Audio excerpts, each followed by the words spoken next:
All right, everybody. So I think we are live. If you guys can see me and you can hear me, please make sure to let me know because sometimes that's not the case. Welcome to Marauder Mondays, and I'll go ahead and mute myself just so I don't have to listen to myself because who really wants to do that? But today we are talking about the point of no return. Are we past it? Where are we in the sense of our ability to prepare, and how are things evolving in the sense of being negative, I guess, because that's the only way to kind of look at these things right now. Let's see here. So first and foremost, I want to say hello to everybody. I want to check the chat. Looks like we're seeing a lot of 5x5. So yes, we have good sound, good video. Looks like Northern Girl Hobbies is here. Thank you so much for that. Gray Man Prepping, good to see you. I appreciate the mods being here. Thank you so much for what you do. I really appreciate it. And let's see, I'll just say hi to a couple people. Vegan Prepper, Prep Texas. Let's see. Dave C., Night of the Living Prepper. Good to see everybody. Thank you for being here. Okay, so there's been a lot going on. A lot. That's the best way to say it. And it's really hard to kind of keep track of everything that's happening because it seems like every day we turn around and get more bad news or have some other kind of catastrophic event occur, or we have other things coming from the government where we all have to realize, that very soon here, most of the people hopefully will start to understand that not everybody's on our side. And in fact, if you want to be self-sufficient, self-reliant, and not have to deal with the federal government, you're probably in the minority still, unfortunately, because people still have this weird belief and ideology that the government's here to help you. And we all know that that's not the case. And we know that things are progressing in a way that's going to be detrimental to those of us who want to maintain privacy, maintain our ability to operate in a way that we see fit. Okay, so if you guys want to just check in, I see a lot of people already putting, in the chat where they're from or what area they're in. Make sure you let everybody know if you'd like. Of course, if you want to maintain your OPSEC, feel free. But this is a good place and a good environment to try to network and meet more people. And as I'm trying to build out my community situation where I'm trying to figure out a way to get people to connect the best way I can without it being too complicated or anything like that, definitely use these live chats as a way to meet other people that are interested in what you are, which is, I assume, preparedness and prepping and being self-sufficient. Okay, so and you guys, it's casual. It's Marauder Monday. We're here to have a good time. We can talk about obscure things, and we can talk about some of the more fantastical items related to prepping. But we're also going to talk about some of the ridiculous stuff that's happening, especially here in the United States, as well as, what we should prepare for or plan on here in the future. And when I say things like, are we past the point of no return? It's because there's an obvious answer to that question, and it's yes. And what that means is that there's never going to be a 2019 again. Things will have changed no matter what the solution is, no matter what the outcome is, and no matter how we solve this crisis or this problem that we're in, or whether or not we solve it at all.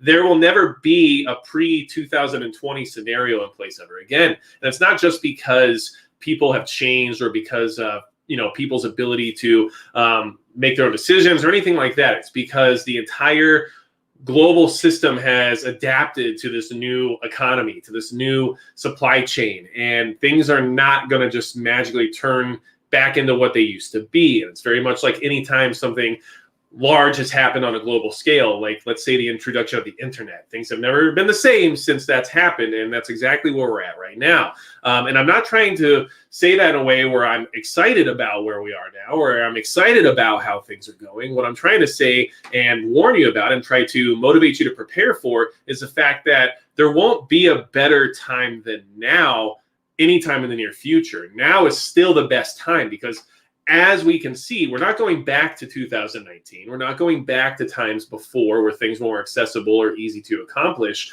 We're moving into more negative territory. So if things are getting worse, then the best time to do things about them and to be proactive and to find solutions is now. Because the longer you wait, the worse things are going to be. And we see that as an example that's already occurred. If you hadn't noticed, there was a lot of talk back in 2020 saying, hey, well, once we have this in place, it'll get better. Or once we do this, we can go back to normal. Or once we do this, you can go back to work. Or whatever it is, there's always another reason for why we had to wait until we could get back to the way things were. And now we're just at the point where they're not going back. And that kind of talk isn't even really a thing anymore. It's utilized as a pressure measure on the uninformed population to say, well, if you just do one more thing, we can go back to normal, right?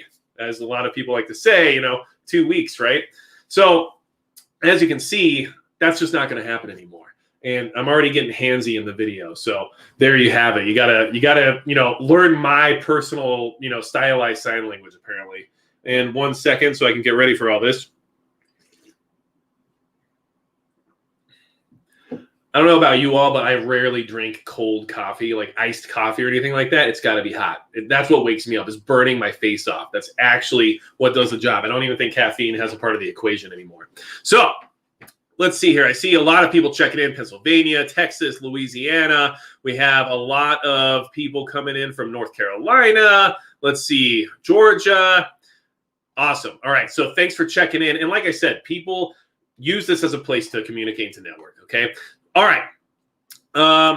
Let's talk about a few things here, okay? So one of the things I want to bring to your attention, and I will get into the chat, and I will talk to you guys there as well, I promise. But I always like to address some things that are happening right away and give you guys something to think about, all right? And I am apologizing right now for the later time for tonight's live stream, but I had some stuff going on a little bit away from my home today, so I had to make sure I made it back in time to say hello to everybody, all right? So Washington's here. Robert Koch, or Coke. All right, and let's see here. All right, let's share some screens, because that's what I like to do, is give you guys some ideas about things. Okay, so one of the things I want to talk about is that there is this whole thing. Yeah, I know. I said it. Yeah, and I just read it that way. I'm sorry. There are a lot of people who will throw this out there. We're seeing it in the mainstream media. We're seeing it even in the standard population, where I talked to some friends of mine, and this is something that comes up. So I decided, like, let's look at this and let's talk about it. Let's see, like, what's really happening here, okay? So one thing we're hearing, why there's such a push, why things are so important, is because everything's full, right? All the hospitals are full. Everything's full. We can't maintain any further because everything's so full that, we have to do something or else things are going to fall apart. Everything's just so full, and you keep hearing that over and over again. And it's just such an important rallying cry for why we have to take action and why we need to do all these things that we're being told to do. So I said, okay, well, we're full. Let's see, like, what's the deal with this, all right? Because one thing that's happening that I'm seeing now is a really strong push for that being the justification for pushing things even harder, okay? And, just as an example, we can talk about this little story I had right here, okay? Where a guy apparently went to like 43 hospitals and couldn't get in because everything was so full. And now this story is circulating around. Everyone's like, oh, I told you, like, this is such an important situation. We have to be careful. Everything's so full that people can't get care. And, there might be some truth to that, all right? But what I'm trying to say is that this is the new narrative that's coming out, where it's just like, look, I know that in your daily life, you're not really experiencing anything related to all this. And I know in your routine, this isn't something that's affecting you in the same way that it has, a year ago. But, just so you're aware, this is a really big emergency, basically, is how they're putting it out there. Now they're trying to talk about this gentleman here who passed away because, 43 hospitals said no, which I don't know how that works exactly. I mean, there's a lot of interesting parts of this story that, definitely have some embellishment possibly, or at least, don't really make sense to me, especially when we're talking about the Hippocratic Oath and how 43 different medical facilities turned this person away. But the whole point of what I was trying to say here is that is the new push. This is where it's coming from. And this is actually after talking to a friend of mine that, I thought about it. I was like, okay, so this is what I'm being told by somebody who's like, not necessarily a huge skeptic, somebody who's just trying to kind of, pay attention to what's happening around them in their, vicinity. And I thought, okay, well, let's find out, what's this whole deal with? Okay, what's the whole situation? And here's what I want you guys to really understand, because part of prepping, yes, this is still part of prepping, no matter how you want to look at it, is that we have to, at times, prepare for possible, sicknesses, right? Possible pandemics, things like that. And that's something that we prepare for, because this is still important. No matter what the situation, one day in the future, this could be a much different scenario that we have to be very concerned about. And one thing that I thought was interesting was that the total staff beds in all U.S. hospitals is 919,559. Okay. So that, if I do my math correctly, I believe that's 0.3% of the population, or just about, okay? A little bit less, honestly. More like 0.27. So we're talking about, if we're worried about everything being so full, and we're worried about being prepared to take care of any kind of a medical scenario, especially revolving around, the large-scale spread of a sickness. And I say things because, I have to say I'm a certain way. But what I'm trying to say is that if there's ever anything catastrophic that has the same element to it, we're talking about a situation where there's 0.3% of the population can be supported at the max. Okay? That's it. So are we full, or are we just always full based on these numbers, based on what's being put out here by the AHA? Okay. This is what they're saying. There's less than 1 million total staff beds in all U.S. hospitals. All right. There's 333 million people in this country. So yeah, they might be full, but there's only the ability to put 0.3% of the entire population in a hospital anyway. Things to consider, right? I wanted to just kind of mention that and kind of give you guys something to think about, because I have heard this now more than once. I have heard this a lot. It's on all over mainstream media. Like I just showed you, they're talking about how somebody was turned away so many times. And now it's, coming from me anecdotally, from friends of mine and from acquaintances. And so it is the new narrative. And when you really start to really look at the numbers, you understand that, like, in any kind of a large scale situation, we're full. It doesn't matter if it's now or if it's in the future, whatever it is that causes it. The idea is that, we can't rely on the hospital system to actually take care of a large amount of the population. It's impossible. 0.3% is 0.3%, no matter how you want to look at it. And so, yeah, for full, I mean, sure. But, less than 1 million people, or less than 1 million beds in the entire country, to me, that sounds like a numbers game that we're not going to be able to win, when you can't even fit a large city into one, into the entire hospital system throughout the country. Things to keep in mind, okay? Paul Taylor, I would be okay with being a Dave Grohl stunt double, but I'd rather him be mine, okay? So as long as I can, play his part from the Pick of Destiny, I think that'd be a good time. So just wanted to mention this. I want you guys to think about these things, okay? This is just things to talk about, things to kind of keep in mind. I'm not trying to say that there's any dishonesty in the sense that that's what's being put out there. Like, well, everything's full. I'm just saying that, of course, they're full if there really is a big problem, because if there's ever a bigger problem than what we're dealing with right now, they're going to be really, really, really full. And what do you do then? So I just feel like this is the new push. Okay. Now that number can change very quickly. And the reason that number can change so quickly is because, well, people are leaving the medical industry. People are leaving healthcare. People are no longer going to be working in healthcare. Nick N., thank you for the super sticker. I appreciate it. I always say this every time. Make sure you get what you need first in a sense of preparedness before you throw any money my way. But anything you do send is very appreciated, and I do thank you all for your support. Just you being here is support enough for me, okay? So I appreciate that. All right, so people are leaving. They're not working in healthcare. They're having certain reasons come around. That's kind of making their decision for them in many ways, okay? So not only do we have less than 1 million staff beds in the entire country, we're talking about, the shortage of beds and people not being able to get care, but then we also have other problems related to the people who have to work those beds. So when you talk about staff beds, maybe there's more physical beds, but maybe there's less staff than there used to be, because there's a lot of things happening right now where people are not wanting to be in that system any longer. And John Pander, How did you know? That's what we're going to talk about. So yeah, exactly. A New York hospital is going to have to literally stop delivering babies because they don't have enough staff. Okay. And this is just starting to be a commonality. You're starting to hear this throughout many different areas in the sense of the medical field. People are deciding that they don't need to be a part of it if they're going to be required to act in a certain way that might not flow with what it is that they prefer. And I mean, that is what being in a free country is supposed to be. We're deciding what we want to do or not do. And sometimes that consequence apparently means we're going to have to literally shoot ourselves in the foot in order to,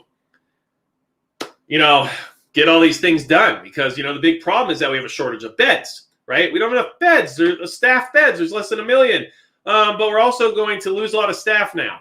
So that staff beds number is going to go even lower. And this is happening all over. This isn't just New York, okay? But this is just a mainstream news story that came out saying, like, well, this is happening. And, of course, when you start to put the pieces together, you can see that this is another shortage in many ways that we are facing that we are not prepared for, especially if there's ever a bigger, more problematic scenario at hand, okay? And I just want to bring this to your attention because it's just another scenario as to why we don't have enough beds, as to why we have 0.3% of the population covered if it ever comes to being hospitalized.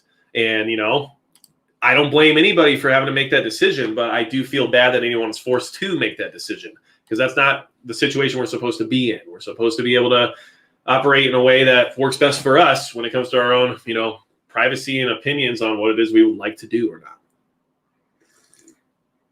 And I'm a little amped up because it's just that things are not adding up. They're not. And, I'm a math guy. I'm pretty solid at math. It might not be, genius level math that I'm capable of. Right? I'm not going to tell you how to, write the trajectory of a rocket to reach the moon, but I am able to definitely process numbers in my head at a relatively rapid pace. And what I can tell you is that nothing's adding up.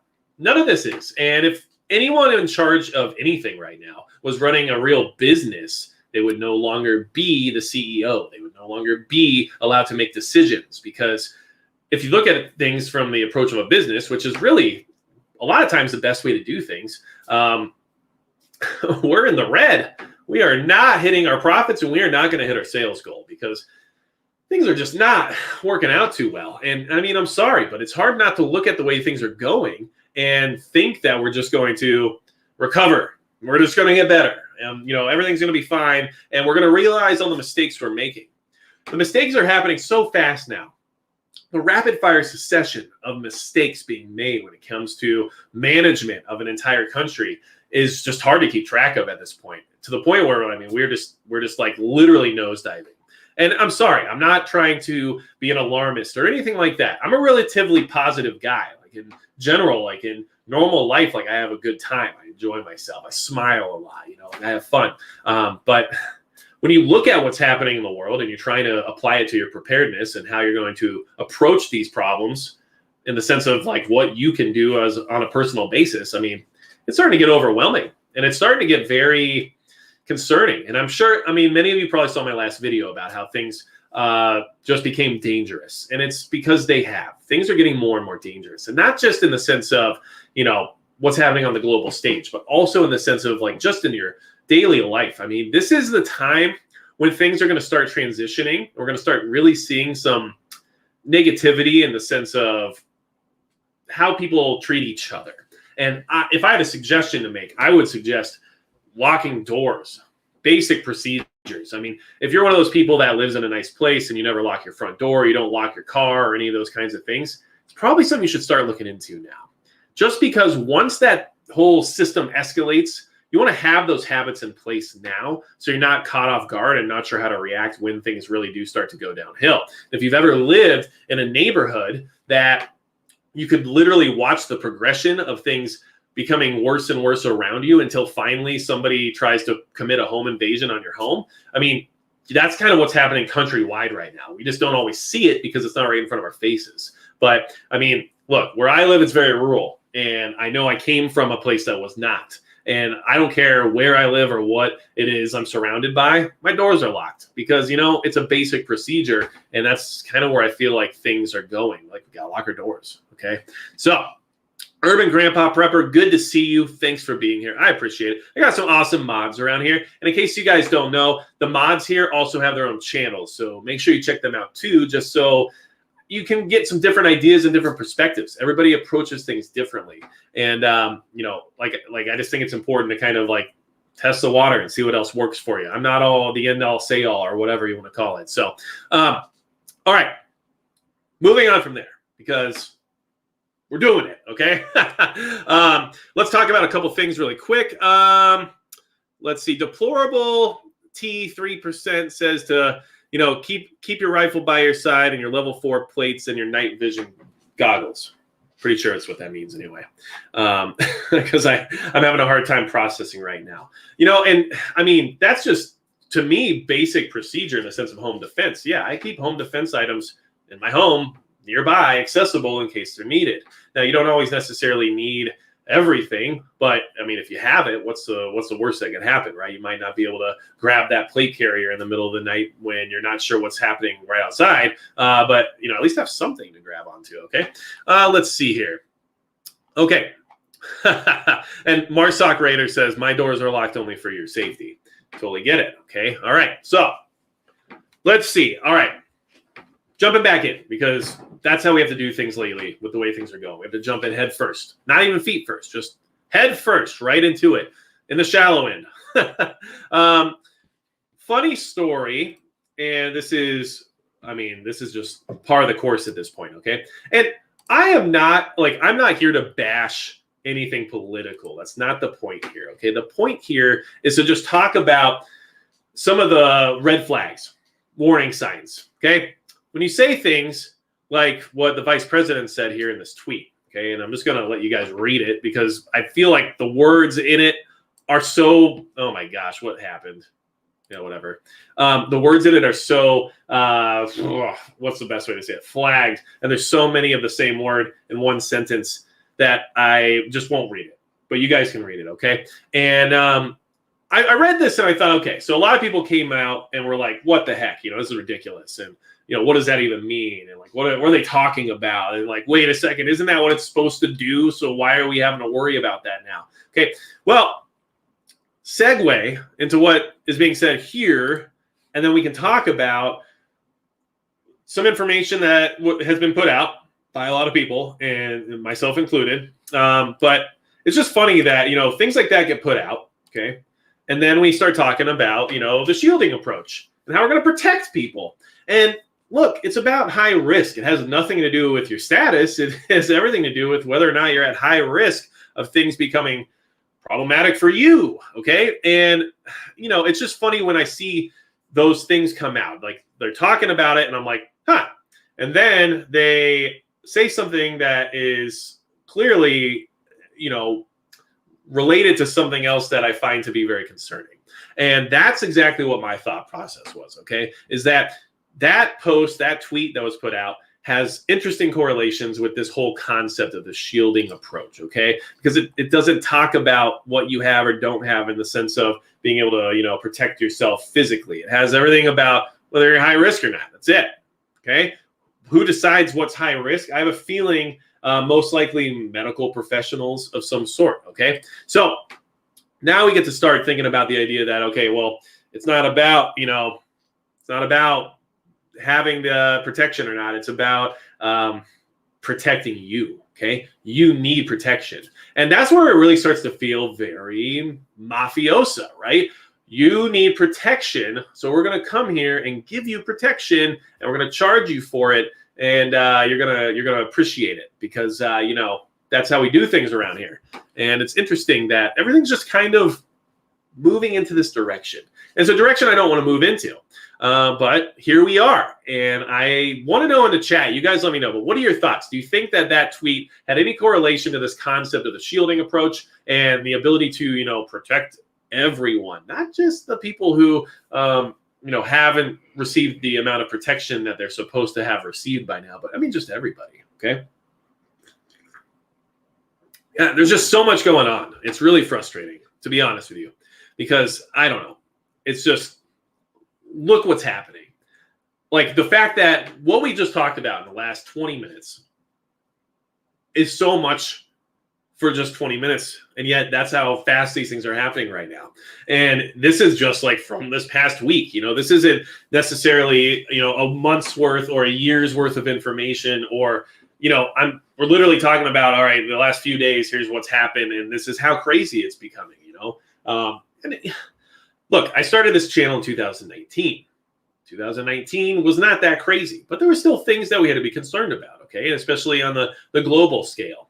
But of course, 2020 happened, and then now here we are, and it's like, this is just out of control. And I've been doing this now for more than 2 years, and I can't believe how quickly things are really escalating at this point.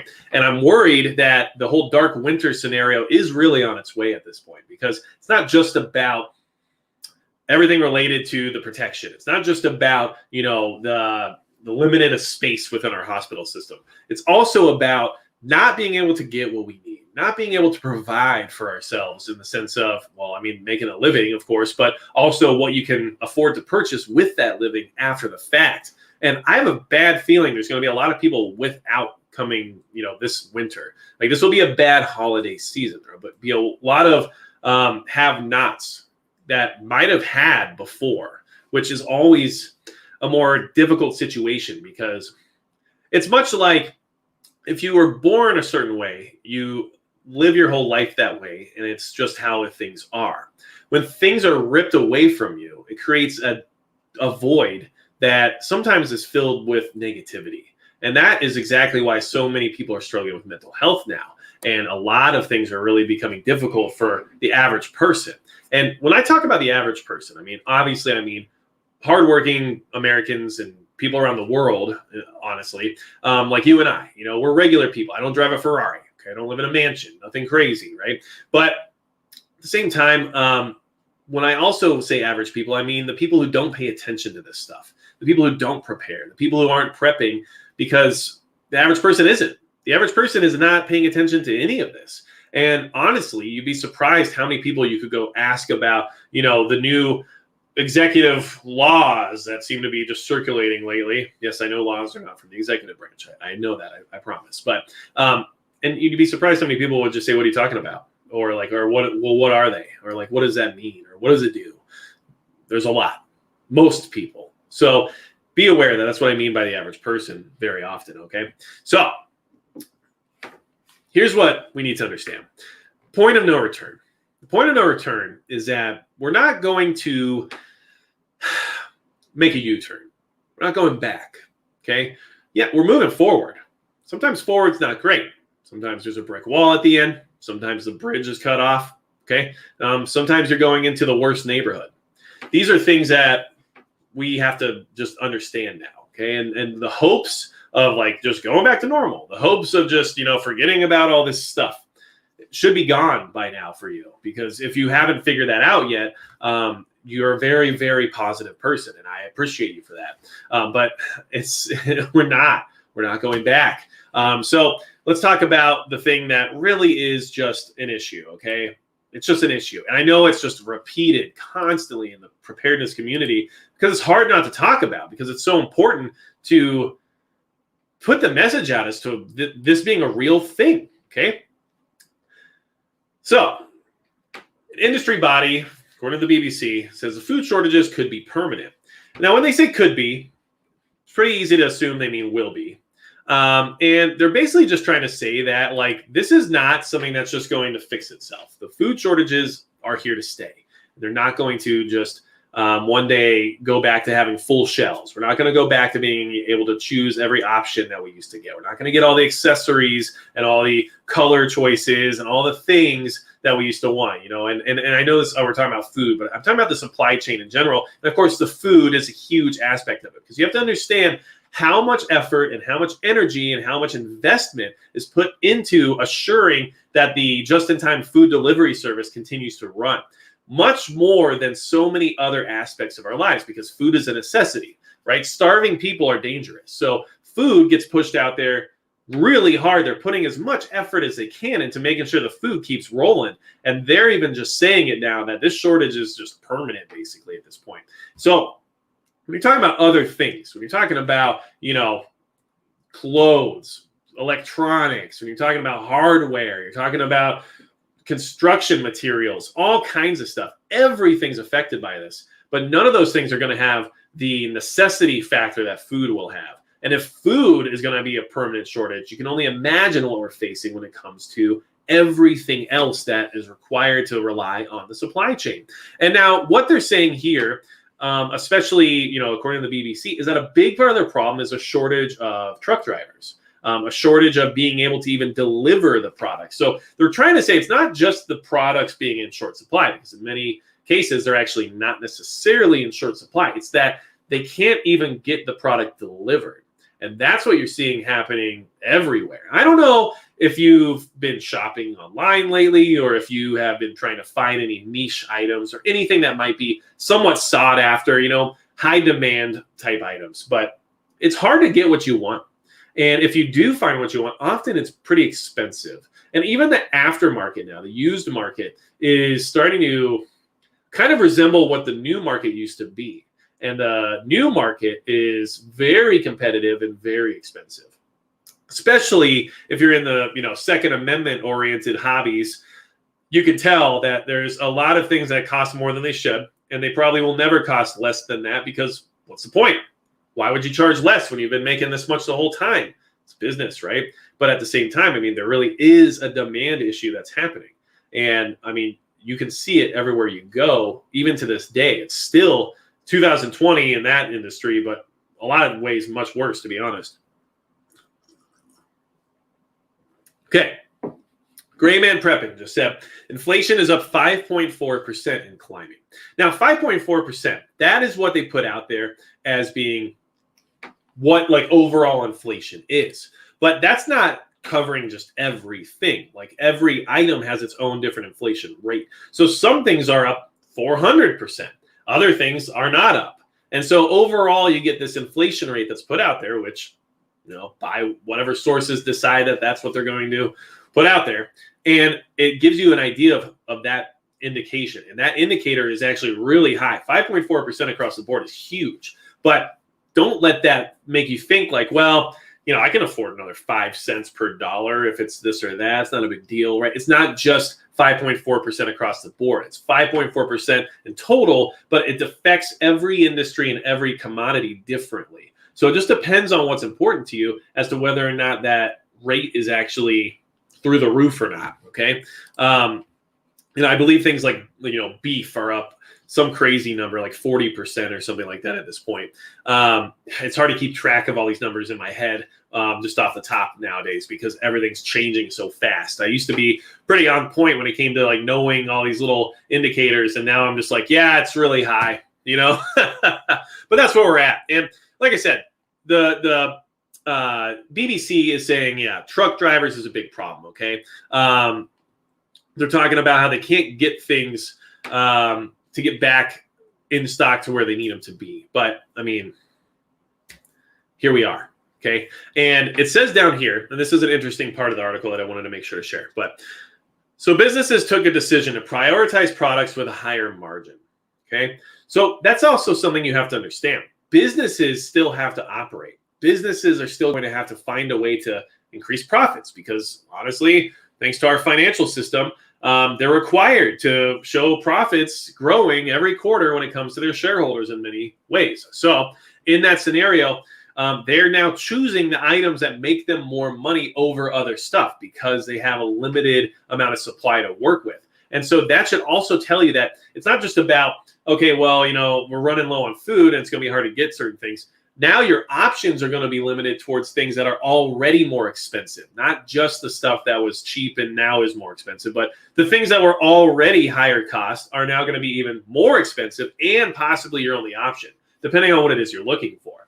And so the business aspect of this whole scenario is a tough thing as well, because they're still trying to figure out ways to still make money. They have to make money. And it's not just about the, legalities of, showing profits for your shareholders or any of those kinds of things. It's also just because that is what business is. Otherwise, why are you in business? So I don't blame businesses for trying to figure out how they're going to continually increase their profits, or at least dig themselves out of whatever hole they are in from the last year. But it doesn't help us as a consumer, because now they have to just do what they have to do, and we're just stuck with whatever the decision is that they make. And I mean, that's just how it works, but it's not good for us. It just is what it is. And man, like we're just at the tip of the iceberg at this point.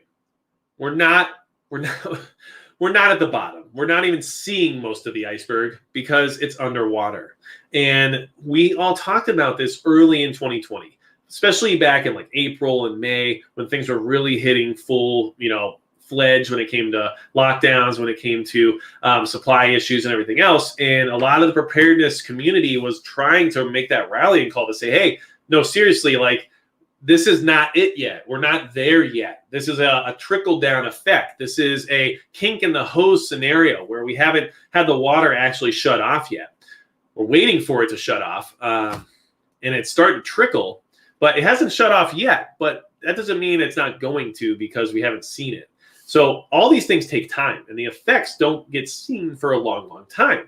And I think we're like starting to enter that phase of really seeing the effects. And unfortunately, with the style of leadership that we're currently being presented with, there's no proactive solutions in place to try to remedy these things before the water actually shuts off. We're just being placated and but that lied to. I don't know what else to say at this point. Things are at that point where that's just the only way to say it, right? So, and look, I'm going to say it now, and I'll say it always, okay? Don't be sold on any kind of dichotomy. Don't be sold on, a two-party system as being your only option. Understand that there's a lot of people that all sleep in the same bed after they clock out when it comes to what happens in our federal government. But at the end of the day, right now, there is a certain form of leadership in place that is not taking care of us, is not taking care of the scenario at hand, and is actually at the point where we are, excusing ourselves from any of the things that we're dictating. We all know the hypocrisy related to that. That's all basic issue, right? We know that that everybody gets to decide that they don't have to do the things that they tell us all we have to do. I am trying to pull that up really quickly here, just so you guys can kind of see, because honestly, like it's so hard to comprehend and so hard to swallow at times when things are this forwardly backwards right in front of our faces, and we can't even do anything about it. Yes, of course we can do something about it, I guess. But what I'm trying to say is that it's blatantly put right in front of our face, and it's like we're just supposed to see it and go, yeah, we know. And that's kind of where we're at, unfortunately. But this is what I'm talking about here. And I'm trying to pull up quick sources. And I guess I didn't have this one ready to go. So I apologize. But here we go. This should just tell you everything. If you are on Patreon, I did share this today over there. I am working on getting more stuff out on the Patreon, but it's kind of hard sometimes because there's so much happening right now. I am working on it though. So I appreciate all the patrons. I don't know if there's any patrons here in the chat, but if you are, thank you so much for all your support. And over there, I'm going to start, maybe let a little bit more loose when it comes to what I talk about, and also, have some more of that fun firearms content that I'm not allowed to do everything I want to do with over here. So, but this should be it. What else do you need at this point? So when I was talking about things past the point of no return, this is just that next thing. Okay. That's that. Okay. Yeah. Read that headline and then just say, what do you say? Like, how do you process that? What does someone think when they read something like that? And how do you look at that, read that, and then just say, well, yeah, they have to decide those things because they're our leaders. That's ridiculous. And at least follow your own guidance, or else let's just not even talk. And that's kind of where we are. So, and this is what I'm talking about. It's like every day. This is just something else that just happened. And it's like, that's why I'm so animated tonight. That's why I'm so amped up. It's just like I can't even get ahead of what's happening because they just won't stop. And maybe that's part of the plan, because in 5 or 6 days, something else will happen that will then make us go, oh my gosh. And then this thing I'm showing you right now won't really be front and center anymore. And then like, a month or two from now, a lot of people will just forget that that's even an issue. Okay. And if you don't know how optics work in the political realm, understand optics are important, right? Well, the political realm knows exactly how the media works. And of course, now we know they're in bed together, which is already very obvious if you weren't aware of that. And it's been proven, according to a CIA document known as Mockingbird, I believe, anyway. And they know that they have to bury things by a certain time in order to accomplish the next step and make sure that this is no longer in our recent memory when that time comes. So keep that in mind, because the best thing they can do is actually get it out there and tell everybody right about it so that it's just out, okay? It's out, it's out, it's out. But while news media sources try to scramble to fill 24/7 coverage or whatever the heck they can figure out to put out there, it just makes this story go further and further down the queue until it no longer exists, okay? And that's what they're betting on. So they don't even hide it anymore because it's actually better to put things directly out there for everyone to see so it can go away faster. And I mean, it's amazing what happened during the evacuation in the sense of, we had the worst military execution of an evacuation plan ever. I can't say ever, I guess, but it seemed really badly managed. And then what, 5 days later, 6 days later, or whatever it was, then the entire conversation about mandates came out. And suddenly everybody's worried about the mandates, and the stories about what happened in Afghanistan are slowly creeping further and further to the bottom of the news page. So, and that's just an example. I mean, that's nothing to say about the importance of anything being, prioritized. It's literally just how this works now. And so for them, it really is just better to say, here, look at it. This is what we're doing now. Okay, yeah, we did that. Our bad. 5 days later, are we still cool? And that's what they're going for. All right, so, look, I'm always drinking the Invader coffee. You guys know that. Another example of how the supply chains affect these things, okay? Listen, Invader coffee can't even get all the bags they need for their coffee to be able to ship it out. So they're facing a supply chain issue just to try to be able to even package their product and send it. So if you have ordered some Invader coffee recently and you're wondering why it's taking so long, I did reach out to them and talk to them about it. And that's what is happening. They literally are just trying to get more packaging and they're having a hard time. So keep that in mind, because it's not just them that's ordering packaging. Everyone is ordering packaging to package their product and send it out, which means that they might have product on the shelf that can't go anywhere. And that's just one more thing that the supply chain is affecting. So like I said, it affects every single industry, not just food. It affects everything. And it's the entire concept of trying to get a product out. The packaging, the marketing materials, the actual product itself, the resources and materials that they use to make the product, the labor that's used to put those resources together. It's just on and on and on and on. And that's why these things aren't just going to get better, okay?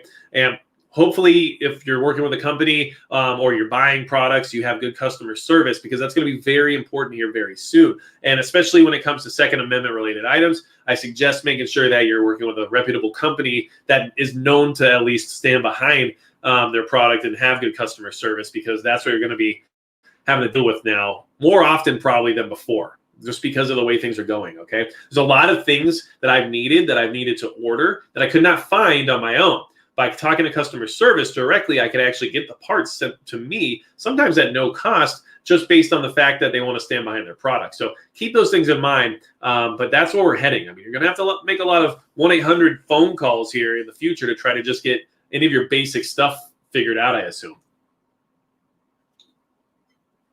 Okay. Soderlund 416.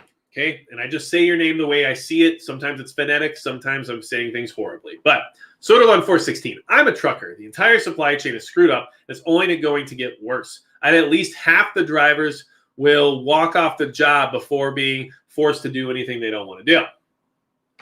Don't read it exactly for obvious reasons. So that is exactly the truth. I mean, we know that's an issue. If it's happening in healthcare, there's no reason to assume it won't happen in logistics, because let's be honest. I mean, in healthcare, you would think that there'd even be more of a what's the best way to say this? An affiliation, right? For them to go through with whatever. And guess what? Not the case, because people are American, right? And so for truckers and for people in the logistics business, I mean, of course. And a lot of truckers are kind of in a position where they might be able to buy a truck or lease a truck, start up their own company, whatever it might be, and that might be the better option for them.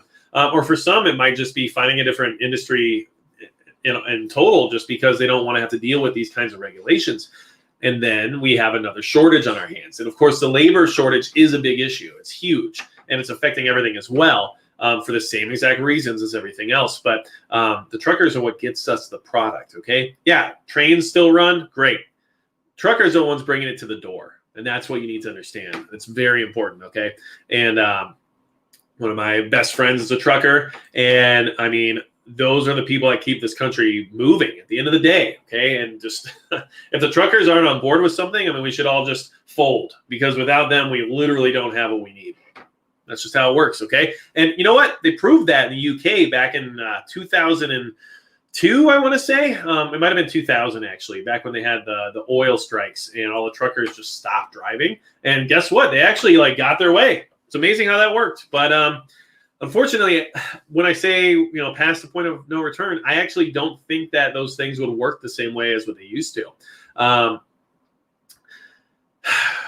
In that story from the BBC, there was a part of the story that I didn't share and I already closed the window, so let's not get crazy. But what I want to say is that a big thing of what they're trying to do, okay, and now keep this in mind, because this is just open to your interpretation, okay, very subjective, but a big thing of what they're trying to do is they are going to try to fill the gaps in the trucking industry using visas, okay? They're going to use visas to get workers from other countries to come in and fill the gaps for whatever industry it is that's facing the shortage that they need to fix, all right?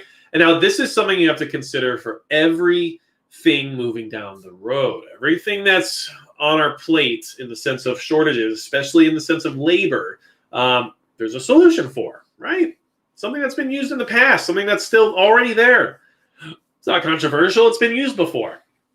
But the concern I have is that with an organized demonstration or lack of willingness to abide by whatever regulations might be put out there, I don't think the solution is going to be let's do what they want or let's find a compromise. I honestly think we've gotten to that point now where the solution will be to just find someone else who will do it.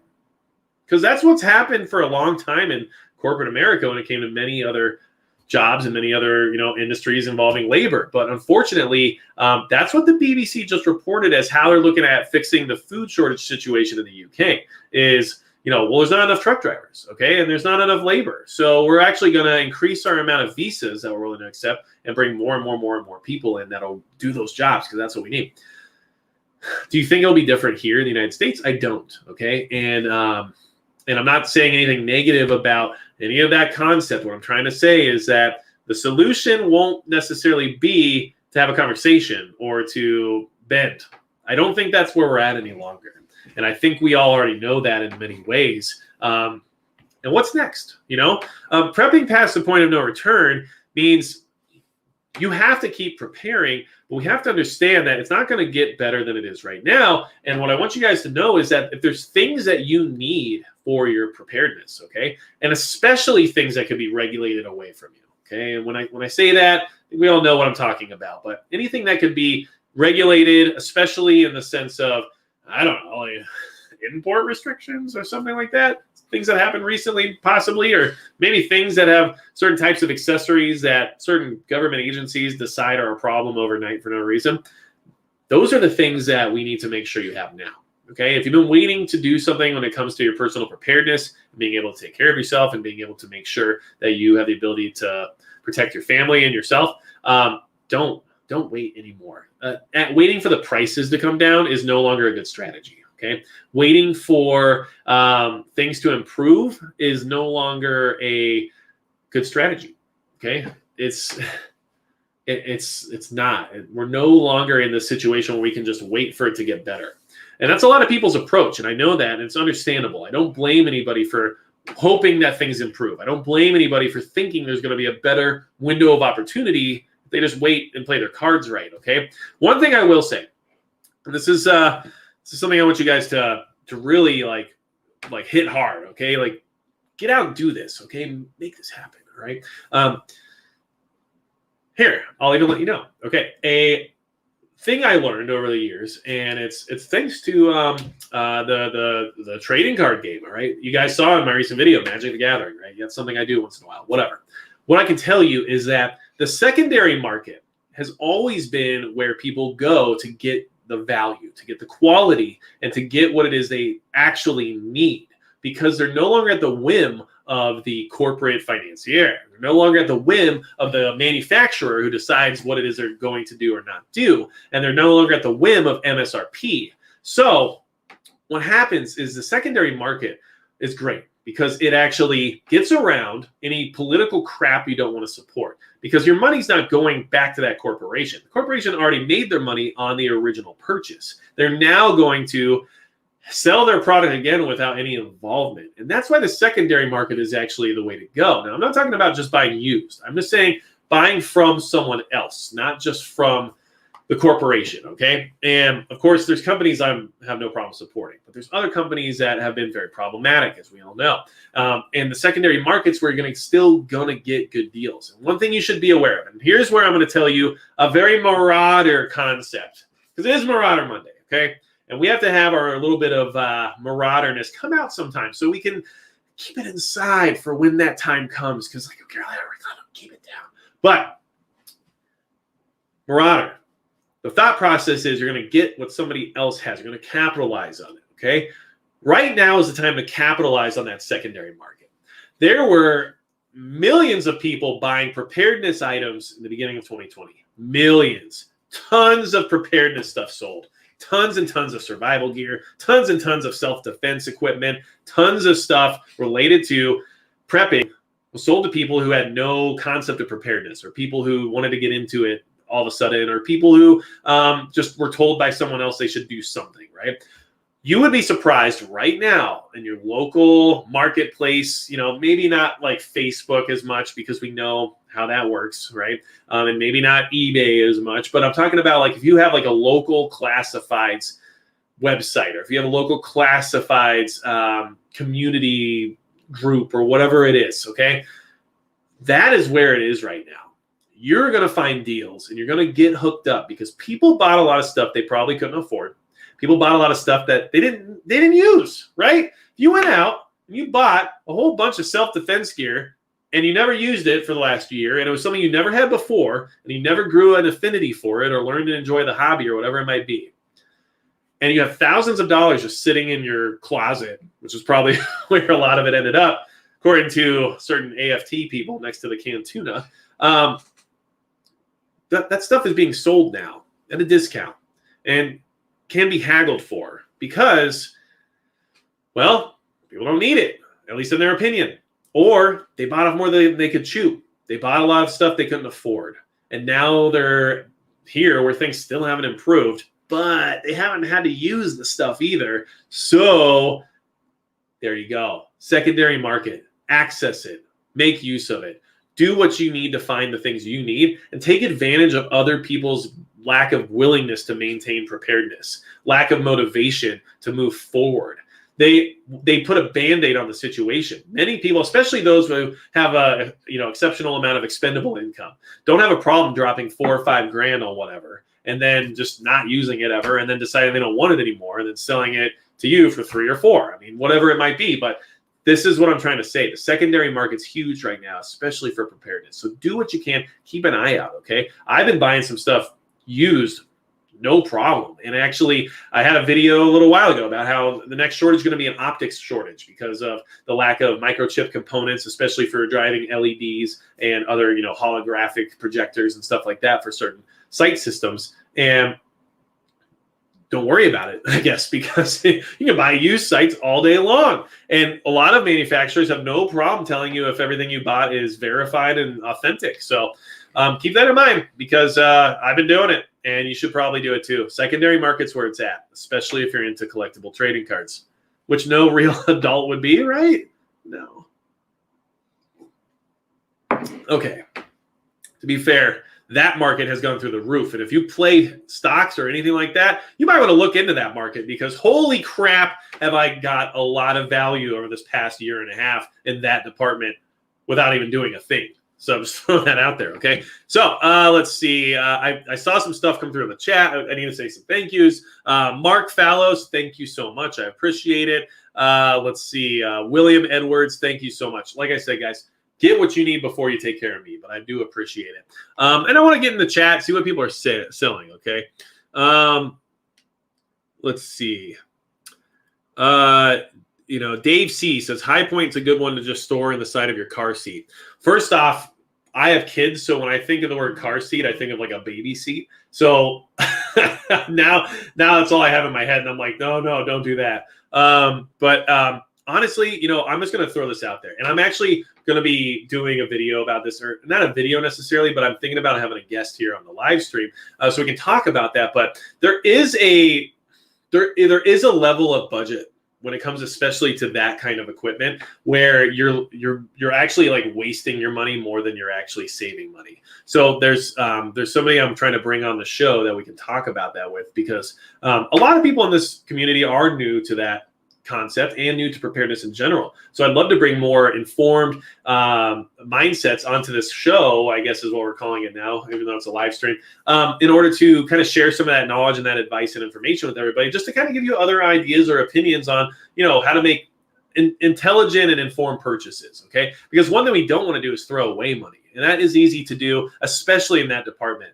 Because things can look like a good deal. Like, oh man, this thing for $100 is so amazing. But then you realize, 6 months down the road that you wish you would have spent the $300 and just got what it is you wanted, and now you're trying to get rid of the $100 thing, and then you're only making $80 off it, and now you're actually $20 in the hole compared to where you would have just been. So, DIY Dad, thank you for that on the buddy loadout concept, and that's years of putting together equipment and gear and stuff, and just having some extra things laying around, and then starting to kind of craft things towards like a certain concept, because I don't care what anyone says. One of my favorite things to do in the sense of preparedness is build like kits.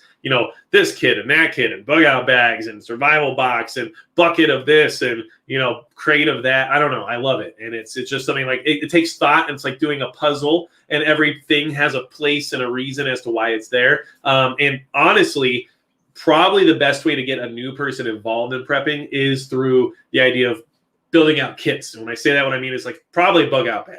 Like if you can get someone to build a bug out bag, you did it. You started the fire. Now the fuse is going to take them all the way to the dynamite that blows their mind when it comes to wanting to be prepared. And the next thing you know, they'll have a bunker, and you'll be like, crap, why did I tell my rich buddy about prepping? Because now I feel like an idiot. So that's never happened to me before. Anyway. So North Shore Preparedness says, I spent $20 on a crappy folding saw, and I should have spent $50. Yeah. And you know what? I want to get a Gomboy from Silky Saw, one of their Outback versions. I think they're awesome. They're really expensive. It's like $75.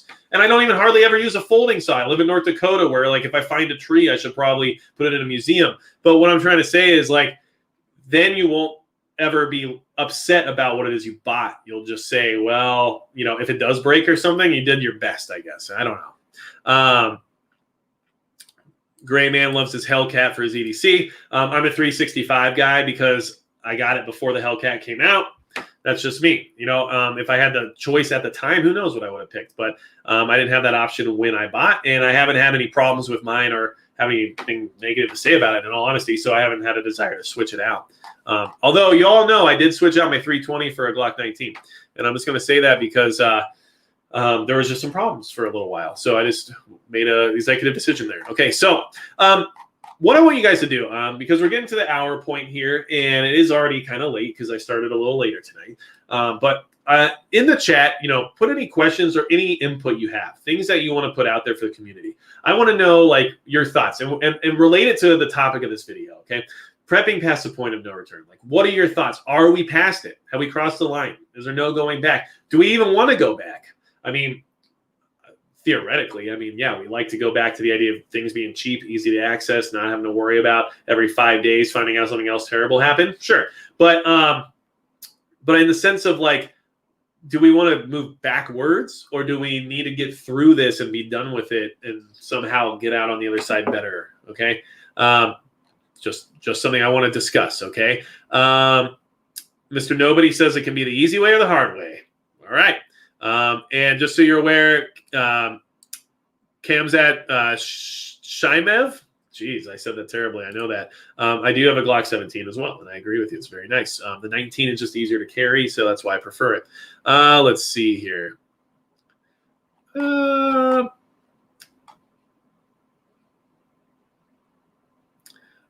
LP, to answer your question, I mean, the Dakotas are a really good place to start. Just going to throw that out there. I mean, compared to everywhere else, like we literally basically like did nothing compared in regards to all that stuff. Just throwing it out there. And I'm talking north and south. I mean, either one's a good choice. Let's see. Brenda Bodwin says, my people bury kits along predetermined bug out routes. Then you don't have to carry anything, just go. And I think that's always a good practice if you have designated locations. A lot of people don't or aren't comfortable, networking in order to put something like that together. So just don't haphazardly go around burying stuff. First off, you want to make sure you know exactly where things are. You want to make sure you have the ability to, relocate those items when the time comes. But I think a good suggestion would be to at least maybe establish at least a bug out location and have a cache there, and then, move on from there. And like when I say a bug out location, please don't make it your local state park. I mean, that's just like saying you're going to go to Walmart. All right. It's just not a good idea. I would say proper planning. I mean, the best possible scenario, something that, wouldn't be the worst idea for everybody to at least strive for. Even if you could just buy like 1 acre of land somewhere further out that you knew had decent natural resources and was far away enough to have some privacy, that would be a proper bug out location. Your local, park, not so much, because most people are going to think that that's the place to go, unfortunately. But thanks, Brenda Bodwin. I appreciate it. I really do. Good morning, Venezuela said, when they say 5.4%, they're calculating the price of Beanie Babies and 1990 Ken Griffey rookie cards. Fair enough. Okay. And if you're affiliated with the 90s, I mean, those are important things to keep an eye on. We all know that. Okay. Let's see here. Roaming Prepper said, hey, what's up? Had late work calls. Doing good, man. I'm glad you're here. So thanks for being here. Let's see here. Mr. Nobody says Marauders in the house. I agree. There's always some Marauders in here. Don't worry about it, okay? Terrace Miles says, get your chickens now. All right. I like that. Let's see here. Trying to find, there's a couple other chats that came through regarding what it is I asked you guys to talk about, so I appreciate that. Okay. North Shore Preparedness said, it's important for folks to know the difference between thriving and just surviving and how to do that. So yeah, I agree with that. Like the whole point of prepping isn't just to survive at the bare minimum, definition of the term. It's the idea that you can maintain a decent quality of life during any kind of a SHTF, large scale disaster event. So I agree with that. I mean, that's what we're trying to do. Okay. Trying to get some other ones in here. Okay, real deal. How does the G19 differ from the G26? G26 has a shorter grip, and I honestly don't like it. I'm just gonna tell you that I don't find it to be a comfortable. I don't find it to be comfortable. That's just me, and it doesn't have many advantages over the sense of being able to be concealed. So that's just my opinion. All right. Let's see here. I'm trying to get some more of these input comments because you guys have good stuff here. Okay. Boone Master Sergeant, I believe, is what MSGT stands for. I am not prior military. I'll always let you guys know that. But I at least will try to maintain some kind of nomenclature concept in my vocabulary. But you need to adjust, adapt, and overcome. No need to become a warehouse. Only have the items you need unless you're going to hand one to another. So, and I agree with that. And that's something like, and what he's talking about is firearms. So one thing I definitely struggle with is that I start collecting because I'm like, oh, I want that, and oh, I like this, and oh, this is sweet, right? But then I do an evaluation of my inventory, and I say, okay, what do I actually need? Like what's practical in the sense of necessity, and then where is my level of redundancy from there, and then what's excess? What is just there because like it's cool, or what's just there because has that one obscure possibility of being a necessity. And then I usually consolidate, and I usually make some cash back, and then I swap inventory, or I change to something else to try something new to find that like perfect combination. And I think that's a good point. Having a million things makes you what they call it master of none, right? It's better to have one thing you're really good at than have a million things that you're just okay at. And it's the same concept there, I would assume. Let's see. A lot of stuff going here. A lot of stuff. I think I saw. I did see Sarah Pack said that the train has not crashed yet, or something along those lines. It's still running and it hasn't crashed. And honestly, that's where we're at. Things are still going. They're just not going well.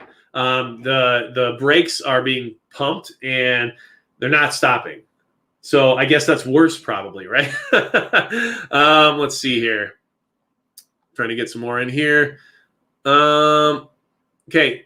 D14. I can't even say your name, I don't think. I know it's nothing bad. I'm just saying I have now they're giving me crap about even just saying that word. So anyway, the 0.177, I think it's just good in general to have options, okay? And I think it can do a lot for you in the sense of, out in the country. So God, I'm getting a lot of, ammo related questions. Let's see here. Oh, Northern Girl Hobbies is having a birthday on this Wednesday. Be Charming wanted to let us know that. So thank you for letting us know. And happy birthday, Northern Girl Hobbies, because I only do live streams on Monday, so I will not see you on Wednesday, I don't believe. Okay, so gosh, let's see some more. I want to see some more in here because we're past an hour now. We'll wrap things up here relatively soon, but I want to always give you guys a chance to get some input in, okay? Cojito Aprendo said, we are working on some different things around here. Currently building an electric bike and a 4-stroke gas bike, alternate modes of transportation. That's awesome. Projects are important. Being able to be handy and mechanically inclined is also a good skill to have for any kind of a, preparedness situation. And having alternate modes of transportation, very, very good. Right now, I have bikes, but I don't have electric or gas-powered bikes. And yeah, those would be nice to have in the sense of trying to get around to save fuel and also to not kill yourself in the sense of, riding too hard on a bike for 20 miles at a time while dragging around who knows how much weight on your back. So I totally agree with that. I think that's a good project to be working on. Michael McGowan says 2022 will be the last chance to turn back, in my opinion. So I assume you're talking about, elections and the midterms. And I want to be optimistic in the same way, but I have little hope and little, what's the word? Enthusiasm for anything related to our political realm anymore. So many people on both sides of the aisle have exposed themselves as just being, there for a career more so than anything else, that I just don't have much faith in their ability to even do anything correctly. Even when one side or the other, no matter which side you look at, has a super majority, they still don't get anything done. So it's kind of just a ridiculous cycle of how long can we be here and how many paychecks can we collect. It's almost how it feels anyway. Ark Wildman Survival says, hello, Magic Prepper. I will say hello as well. And when you talk about Ark, I'm wondering if you mean the game or if you mean like Noah's. Because if you're building an Ark, that's good for us to know.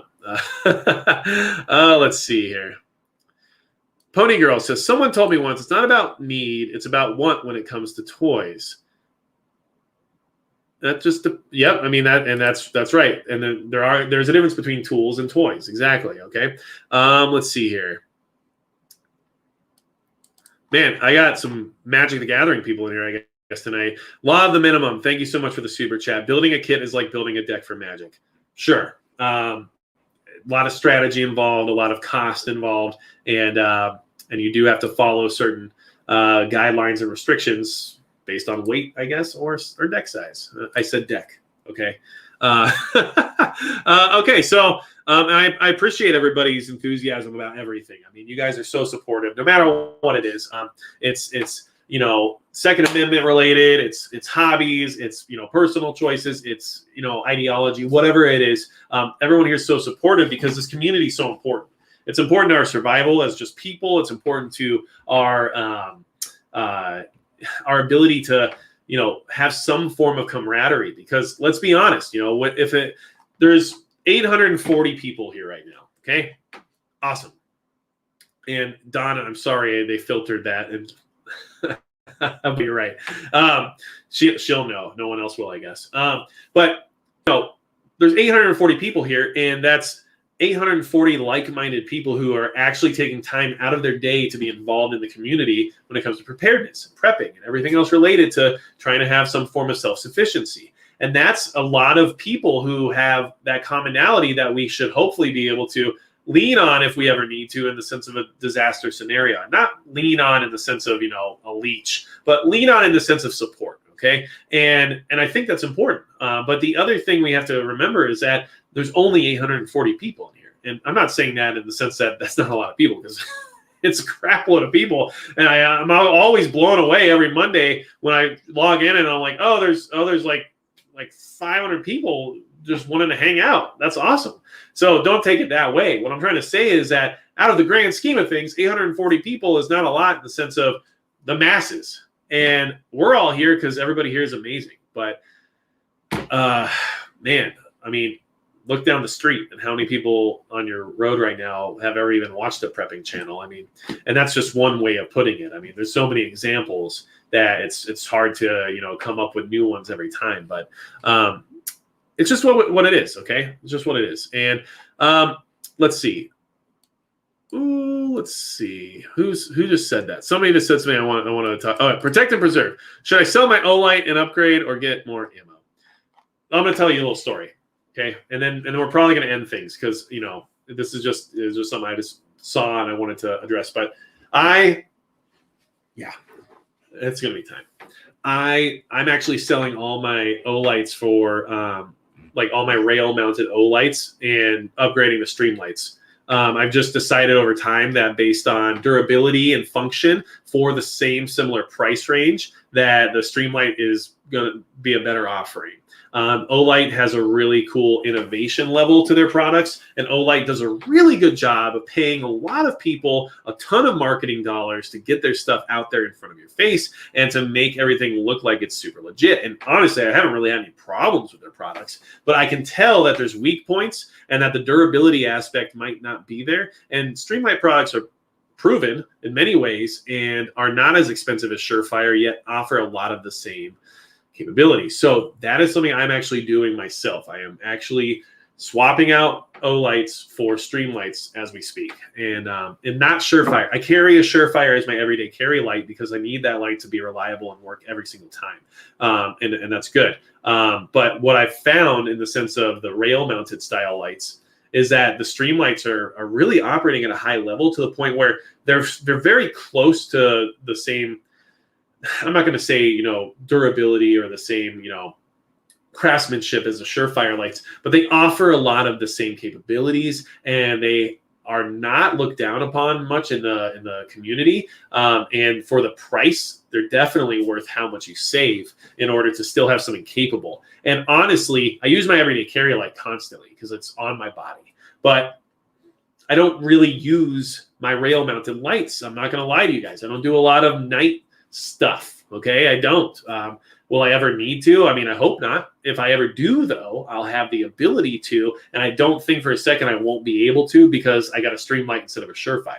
But the likelihood of needing those light setups on a regular basis for someone like myself is very low compared to somebody who does things like that for a living. So that's the difference for me anyway. And that's why I'm doing that. So I'm just throwing that out there. And I just thought you guys would enjoy hearing that little rant because they didn't get me. I will tell you, Olight has tried very hard, and they have been around for like a year and a half. I'm not even kidding. Like before I even had much of a footprint, they were on it. Okay. So, but I just couldn't do it because it felt like the whole thing was so saturated and it just felt like too much. You know what it felt like? It felt like something that was being pushed on me so hard that it made me second guess whether or not it was a good idea, and made me question whether or not I wanted to be involved with it. Because, you know, when you push something so hard, and when you have to sell something so hard on a large population of people, it just feels like there's something about it that's just not as good as it seems.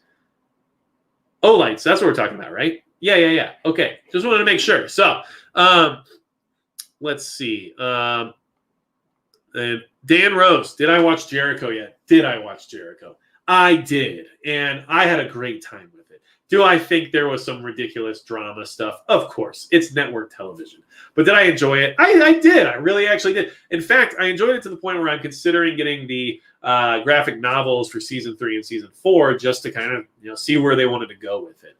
Because it was just fun, you know, and I don't care. Like, of course, there was some campy stuff. And of course, there was some ridiculousness of like, oh, you know, that wouldn't happen, or no, like that's like over the top or whatever. But I mean, it's TV. What do you expect? And it's TV from the early 2000s. It's not refined in any way. That's like, or not refined, but let's just say it wasn't like HBO where they could go the full mile of every thing that they should or should not be allowed to do, I guess. But I enjoyed it. So yes, Dan Rose, I did see it, and I actually I had a good time with it. I'm just going to be honest with you guys. It was fun.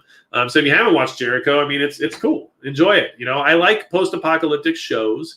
I like things that are thought-provoking, and I find shows like that to be thought-provoking. I watch movies all the time related to the apocalypse because I want to get more ideas about, like, you know, it's not about it being realistic. It's not about it being what would happen. It's not about the characters doing things that nobody would do and stuff like that. For me, it's about the thought provocation of, or provocation, I guess is the right word, to look at different scenarios and go, okay, so how would I approach that situation, or what happened to the characters in that situation, and what could they have done different in order to avoid it, or whatever it might be. So I kind of look at it as kind of like a lesson more so than just a movie. I enjoy the good ones, of course, you know, like we all know I like Red Dawn, and I still have the dang canvas right here, and I am getting a framing kit for it this week. I ordered the wrong thing, and I'm upset. But that is what I'm saying. I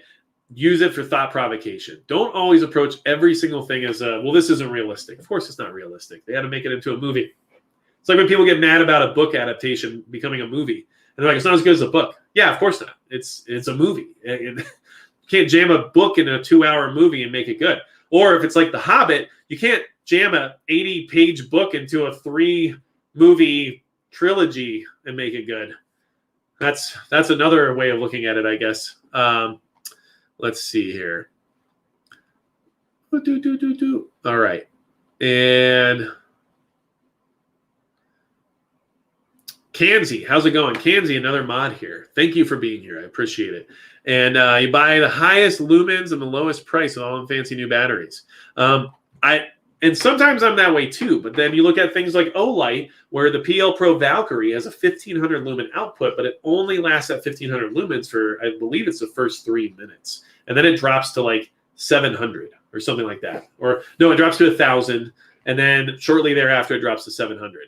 So like those are the things, you know, like the marketing's there because they can technically say it, but then you're talking about like, well, what will I really get out of it? So always keep that in mind, okay? And that's just why I decided to do the switch, all right? Mr. Nobody says, good luck. Hunger Games begins soon. Hey, I mean, you know what? There might be some truth to that. And when I'm saying that, I don't mean, oh, like the movie. What I'm saying is like, I don't know, the districts aspect, because that's something that they talked about when it comes to the shielding approach, right? What district will you be in and how they, designate your community center or your high-risk center, right? So, sure. I mean, there's definitely some correlations possibly. Look at that. And let's see. Just want to get a couple more in here. And if I miss you guys, like, I'm sorry. I can't see every single chat that comes through, and I apologize. So if I didn't answer your questions or talk about what you put in the chat, I apologize. I really do appreciate every single one of you, though. So I don't want anyone to think that I'm choosing favorites or that any of this has to do with this or that. I literally am trying my best, but it's just hard, okay? So look, I think that at the end of the day, the final message I want to get out for this video before, calling it a night, because I think it's about time. LP, thank you so much. I appreciate you as well. Stop. This has to stop. Stop waiting for things to go back to the way they were. They won't. We're just not there anymore. Companies, corporations have literally changed their entire business model around this whole situation. They've changed how they staff. They've changed work from being, in person to remote. They've changed their expectations when it comes to logistics and the supply chain. Everything has morphed around this concept, which is why we aren't going to go back. The investments have been made. The money has been spent, and it has not been recuperated, and most likely can't be recuperated. Because the best analogy I can give everybody, and I want you to really think about, is that companies are being forced to pay really high wages now, okay? Because they need the workers back and they can't get them. So when a company has to pay $17 an hour for a job that they used to be able to pay $12 for, you can't just one day tell that employee, hey, I know we've been paying you $17 an hour, but now things are back to normal, so we have to go back to paying you $12. Because, that way we can still make money as a company, and then you'll still have a job. That just doesn't work. People will not do that. They will say, well, okay, I guess I'll leave, or I'll quit, or I'll find another job. But I'm not going to just suddenly let you put me down to $12 an hour when I was making 17, just because things are different now. And because of that, everything else related to anything including, labor, or anything including commodities that have gone up in price or gone up in cost, can't just go back. They can't. Things have changed around that concept and around those industries now that don't allow them to. So this is what I wanted to make sure to talk to you guys about. I wanted to really drill in the point that we aren't going back to 2019. Past the point of no return. And when you watch what happens to the things that are coming out of the government and the mismanagement that we're watching on a regular basis, and then you watch how the mainstream media is approaching all these different situations, and then you watch what's really going on just in your local area and in your daily life, especially when it comes to groceries and stuff like that, I think we all know that this is where we're heading. We're not going back. And, let's keep an eye on California. Do you guys think that this recall is going to go through? Or do you think that most people did mail-in ballots and that it will not go through? Do you think that the people who were showing up at the polls recently that were told that they already voted? I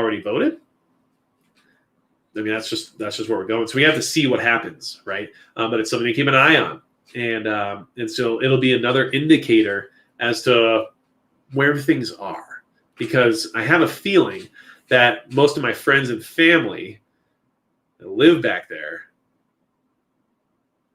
I know how they would vote.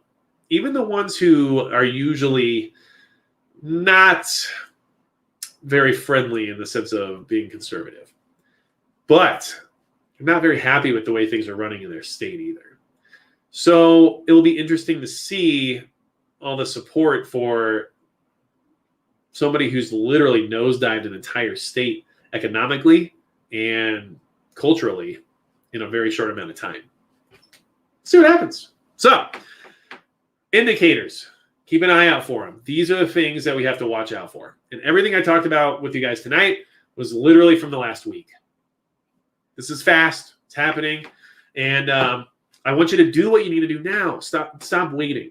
Okay? I'll tell you guys right now, one of the things I'm doing this month is I'm actually going out and getting some more training, okay, in the sense of self-defense, because I want to learn more. Do I know everything? No. Am I better than the next guy? Who knows until I find out, right? Can I learn something from everyone? I think so.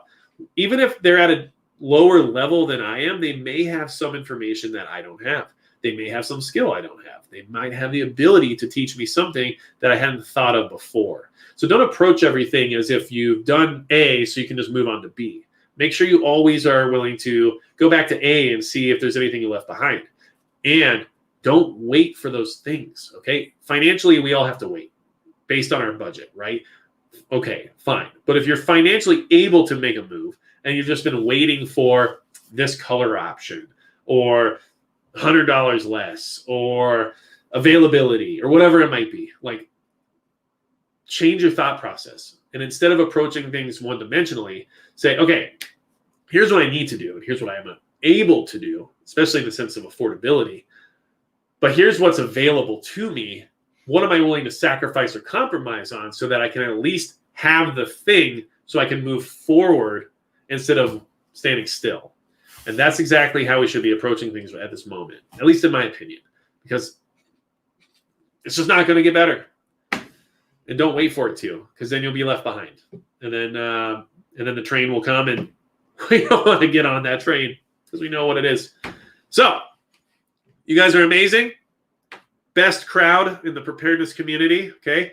And I can say that because most of you are also on Gray Man Prepping's show as well. So I can say that because it's not offensive, okay? And I want to say thank you to all the mods because you guys are awesome. Really appreciate it. Look, I couldn't do this by myself. I can barely read the chat, let alone moderate it in any form or shape that kind of allows things to move smoothly. And at the same time, I just really like having the support and the interaction with other preparedness related channels and content creators because we have a different kind of struggle behind the scenes that's a little different. You know, we have weird issues, especially with this platform that, you know, it's hard to explain to someone else who hasn't been through that before. So it is nice to have that support. So I do appreciate you guys a lot. I really do. And for all of you who left super chats and everything, thank you so much for that. Always spend the money on yourself first if you need it. Please do, because I would rather you have the preparedness items you need or the additional food storage or whatever it might be before you try to, take care of me financially anyway, because I'm not rich, but I'll take care of myself. So I do appreciate it though. And anytime you guys need me, magicprepper.com. Do I have a lot of emails right now that I haven't responded to? Yes. Am I aware of it? I am. And will I respond to you? Yes. But I will tell you that some days and sometimes I do have to take a couple days off and just not look at emails and not worry about making a video or whatever it might be, because it just takes a toll sometimes of the stress of trying to perform constantly, So I will get to you, I promise. I appreciate your patience. And, if there's anything else you guys need, magicprepper.com, contact me there. I'll do my best to try to make something happen, okay? But don't forget to rely on each other as well, because we have a great community here. There's a lot of people who are here and that are willing to put out a hand if need be, okay? So thank you guys so much. If you have anything else for me, you know where to go. And I'll do the thing because that's the thing that I do. And that's going to be it for Magic Prepper.